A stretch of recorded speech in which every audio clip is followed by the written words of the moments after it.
A nossa aula de hoje, do nosso curso Panorama Bíblico, vai tratar de mais 2 evangelhos. Nós vamos concluir hoje uma panorâmica dos 4 evangelhos. Já falamos de Mateus, já falamos de Marcos. Hoje nós vamos falar de Lucas e João, ok?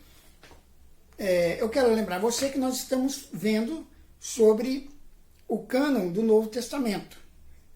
E o nosso tema agora é uma panorâmica dos livros, de todos os livros de Mateus até Apocalipse, ok? Vamos falar um pouco sobre o Evangelho de Lucas hoje. O Evangelho de Lucas, ele apresenta Jesus como homem. Na verdade, a intenção de Lucas é mostrar Jesus como um homem perfeito. E ele foi escrito especialmente para os gregos. Desde os primeiros séculos, os autores consideram que o Evangelho seja de Lucas. E muitos comentaristas atribuem ao evangelista Lucas a profissão de médico. Colossenses 4,14, né, onde Paulo chama Lucas de um médico amado. E Lucas é identificado por muitos estudiosos como sendo colaborador e secretário de Paulo. Essa dica aí pode ser conferida em Filemão, versículo 23, e 2 Timóteo 4,11. Então nós temos em Lucas um médico amado, um discípulo que viajou com Paulo, e foi tipo um secretário de Paulo, né? Ouviu muitas histórias de Paulo, claro, e escreveu, com base em muitos argumentos, o Evangelho e também o livro de Atos. Uma coisa interessante, pelo fato de Lucas ser médico, é que ele possivelmente tratou de Paulo nas suas enfermidades. Para Paulo, num dado momento da sua vida, era muito interessante ter um médico ao seu lado. E Lucas foi este instrumento de Deus para abençoar a vida de Paulo. O autor do Evangelho de Lucas não era judeu e nem era um dos 12 apóstolos de Jesus. Isso é claro, certo? Lucas possivelmente era grego, não era judeu. E também não era um dos discípulos que acompanhou Jesus. E é interessante que ele escreveu o Evangelho para enviá-lo para um outro grego, né? Estudiosos acreditam que Lucas, na pesquisa para escrever este Evangelho, tenha usado informações de algumas pessoas muito importantes. Uma delas é a mãe de Jesus, Maria. Também de Tiago, que era irmão de Jesus, e outras testemunhas oculares, tendo em vista que ele não conheceu Jesus pessoalmente. É também muito provável que Lucas tenha viajado com Paulo para tratar das consequências físicas do espinho na carne de que sofria o apóstolo, conforme ele nos relata no capítulo 12, de maneira especial no versículo 7 da segunda carta aos Coríntios. A narrativa do Evangelho é dedicada a um importante nobre grego chamado Teófilo. A época em que foi escrito é cerca de 60 depois de Cristo, talvez enquanto o apóstolo Paulo estava preso em Cesareia. O conteúdo do livro apresenta a Cristo como Filho do Homem. O livro é particularmente endereçado aos gregos. Lucas era um homem com excelente formação, e se fosse nosso contemporâneo, poderia ser considerado um cientista da atualidade. Ele usou mais termos médicos do que Hipócrates, o pai da medicina moderna, e demonstrou dominar a gramática grega melhor do que todos os autores do Novo Testamento, inclusive o próprio Paulo. Então, Lucas era um homem extremamente inteligente, dotado de uma capacidade científica, e não somente isso, mas também uma capacidade retórica, né? Dominando muito bem a língua e a gramática grega, né? que ele usa para escrever o seu livro. Ele foi um autor talentoso e um historiador minucioso. O propósito do Evangelho era produzir certeza. Então, essa é uma palavra-chave para entender o propósito, o objetivo do Evangelho. Certeza. Nós temos nele a narrativa de fatos atestados por testemunhas oculares. O grande tema do Evangelho é Jesus Cristo é o Salvador divino. Até mesmo antes do seu nascimento, o anjo, como mensageiro de Deus, ordenou a Maria a chamá-lo de Jesus, que significa o Senhor salva. Capítulo 1, versículo 31.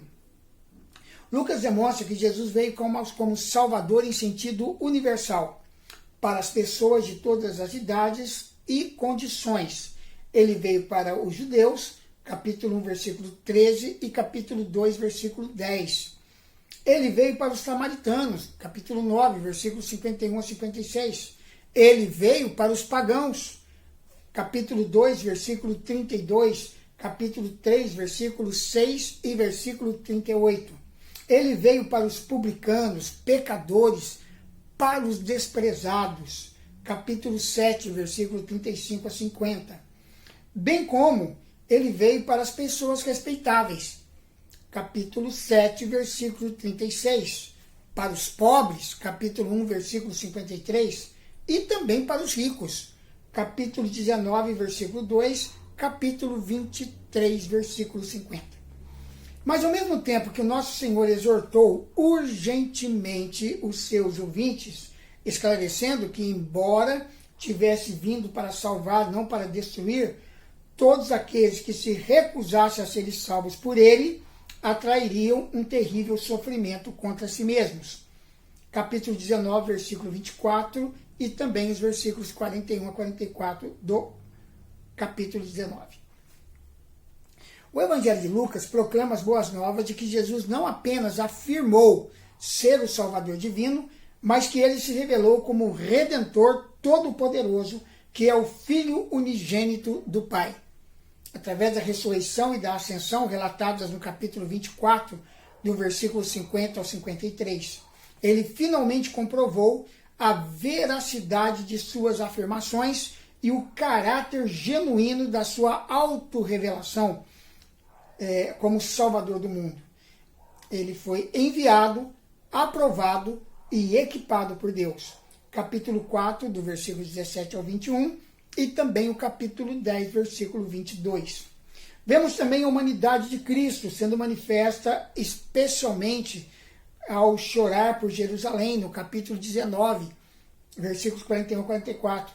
Ao tocar a orelha ferida lá do soldado Malco, né? Ele curou a orelha dele no capítulo 22, versículos 50 e 51. E também quando ele confortou ternamente o ladrão moribundo na cruz, no capítulo 26, versículo 43. Aqui nós podemos ver a humanidade de Cristo. Então, Lucas, ele vai nos apresentar esse Jesus humano, esse Jesus que se preocupa com as pessoas, o Jesus que olha com compaixão para os sofredores, os pobres, os pagãos, os incrédulos, os ricos. Então Jesus é o Salvador do mundo, ok? E ele veio para salvar, né? Nas palavras do próprio evangelista, ele veio para buscar e salvar o perdido. Bom, vamos falar um pouco do Evangelho de João. João é o mais diferente dos 4 evangelhos, porque ele apresenta Jesus como Deus. E ele foi escrito para a igreja. Deixa eu aqui explicar algo importante para você. Algumas cartas do Novo Testamento não tinham um destinatário único. Por exemplo, quando a gente lê a carta de Paulo aos Coríntios, ou a carta de Paulo aos Tessalonicenses ou aos Colossenses, nós entendemos que essa carta, mesmo que ela tenha sido lida por outras igrejas, por outras pessoas, ela foi enviada para aquela igreja, a igreja daquela cidade. Mas Algumas cartas, elas são chamadas de cartas universais, porque elas não tiveram, assim, não foram direcionadas para uma igreja específica. É o caso da carta de Tiago, a carta aos Hebreus, né? Porque é uma carta que foi dirigida aos hebreus que estavam espalhados pelo mundo. Então, o Evangelho de João é considerado também uma dessas cartas, porque ele é dirigido à igreja, não à igreja de tal localidade, né? Alguns estudiosos acreditam que a carta foi endereçada às 7 igrejas da Ásia. Então, a carta ia passando de igreja em igreja sendo lida. Cópias foram sendo feitas para que se mantivesse a carta naquelas igrejas. Mas é uma carta universal. Então, o Evangelho de João, ele foi escrito para a igreja de maneira geral. O apóstolo João escreveu esse livro. Então, ele é o autor do livro do Evangelho de João. Em todo o livro, ele se refere a si mesmo como discípulo a quem Jesus amava. No capítulo 13, versículo 23, capítulo 19, versículo 26, capítulo 20, versículo 2, capítulo 21, versículo 7 e também o versículo 20. João e seu irmão Tiago eram pescadores, conforme Mateus nos conta no capítulo 4, versículo 21. Antes de se tornar um discípulo e apóstolo de Jesus, João provavelmente foi discípulo de João Batista. Nós podemos conferir isso em João capítulo 1, versículos 35 a 40. João Batista guiou André e João, 2 dos seus discípulos, para seguir Jesus, e eles foram e passaram a segui-lo. Então, João que reportou esses 2 irmãos a Jesus. O Evangelho de João foi o último a ser escrito, mais ou menos no ano 95 depois de Cristo, em Éfeso, segundo a tradição, onde provavelmente o discípulo amado pastoreava. Esse evangelho é uma apologia do cristianismo. Ou seja, ele foi escrito para combater as heresias dos que não aceitavam ser Jesus o Filho de Deus, o Verbo que se fez carne e habitou entre nós.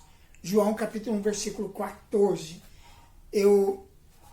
Pelos meus estudos, eu entendi que o objetivo de João era combater uma heresia que havia penetrado na igreja, chamada gnosticismo, que deturpava tremendamente a figura de Jesus Cristo, né?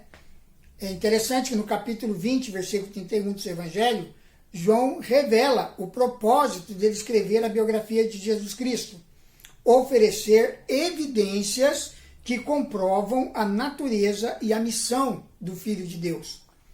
Os 14 primeiros versículos deste livro constituem o prefácio, o qual anuncia a divindade de Jesus e apresenta 3 grandes ideias que percorrem por todo o Evangelho: a revelação do Verbo, dos versículos 1 a 4, a rejeição do Verbo, versículos 5 a 11, e a aceitação do Verbo, versículos 2 a 14. Agora, um fato muito interessante desse prólogo do Evangelho de João é que alguns teólogos entenderam que esse prefácio, ou esse prólogo, na verdade foi uma bomba ideológica contra o gnosticismo. Por quê?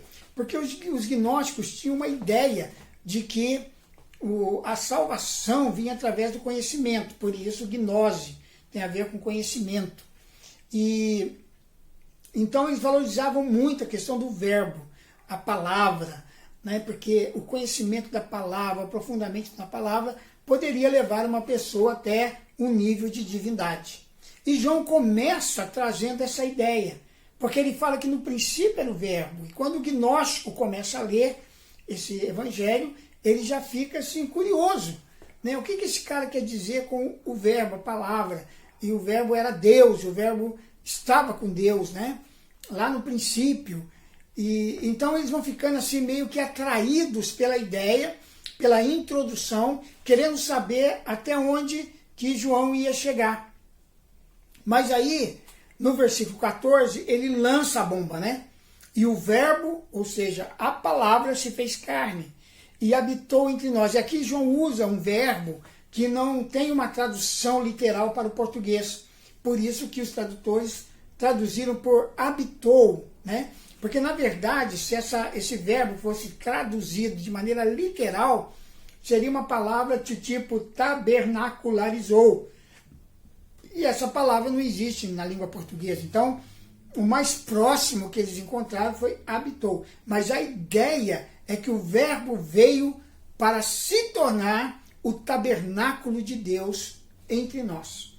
Então, João lança uma tremenda de uma bomba ideológica sobre os gnósticos, mostrando que esse verbo que eles tanto exaltavam, na verdade, era a pessoa de Jesus Cristo, que se encarnou, o Deus encarnado, o Deus Filho, que agora está habitando em nosso meio. Algumas curiosidades sobre o Evangelho de João. João não registrou em seu livro a genealogia de Jesus. Ele não fala do seu nascimento, da sua infância, da transfiguração, a escolha dos discípulos, as parábolas, a sua ascensão e a grande comissão. Esses temas você não vai encontrar no Evangelho de João. Mas é o único a registrar as alegorias do bom pastor, da porta, do grão de trigo e da videira, o discurso do pão da vida, o da ceia, a oração sacerdotal, os episódios das bodas de Caná, da ressurreição de Lázaro, do lava-pés, o diálogo com Nicodemos e com a samaritana. Então ele tem alguns temas que são exclusivos deste evangelho. E ele omite temas que são comuns aos outros evangelhos. Muitas são as palavras-chave que João utiliza. Verdade, vida, luz, amor, glória, mundo, julgamento, hora, testemunho, água, espírito, amar, conhecer, ver, ouvir, testemunhar, manifestar, dar, fazer, julgar. São palavras que se tornam chaves dentro do Evangelho. Olhando os milagres que aparecem em João, apenas três coincidem com os sinóticos. A cura do filho do centurião, a multiplicação dos pães, o andar sobre as águas. Nos milagres, a diferença aparece no significado que eles possuem. No sinótico, Jesus realiza milagres movidos de compaixão. Em João, os milagres adquirem o caráter de sinais, manifestando a glória de Jesus. Por quê? Porque João quer apresentar Jesus como o Deus Filho. Só o quarto evangelho apresenta a parte humana de Jesus. Ele, com Maria, chora a morte de Lázaro em Betânia. Algo muito humano. É o evangelho de João que apresenta os últimos passos de Jesus, começando com a última ceia no cenáculo, os derradeiros momentos de Jesus, suas últimas palavras e recomendações. Também ele mostra o lava-pés e descreve a cena com Judas Iscariotes.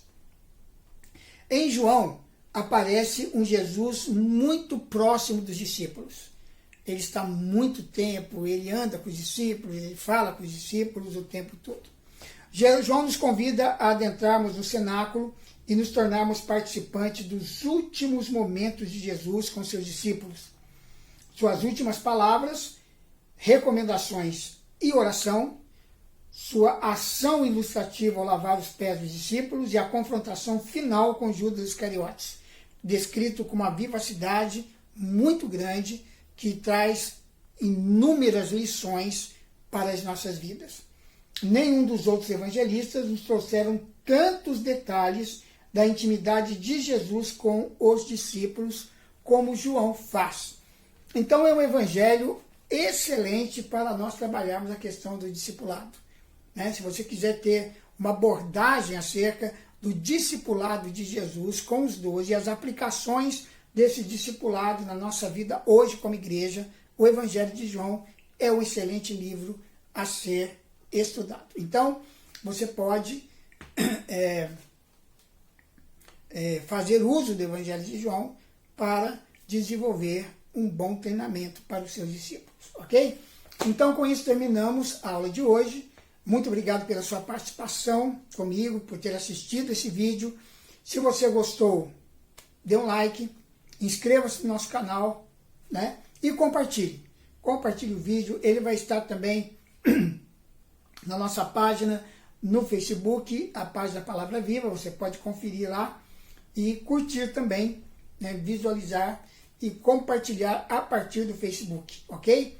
Eu agradeço muito a participação sua conosco, continue conosco no nosso canal Palavra Viva está aí para servir vocês. Um grande abraço, Deus abençoe ricamente, que a graça e o poder de Jesus esteja sobre a sua vida, meu querido, no nome glorioso do Rei dos Reis. Eu o abençoo e declaro que se cumpra na tua vida todo o propósito que Deus tem para você. Um grande abraço, até a nossa próxima aula, se Deus assim o permitir.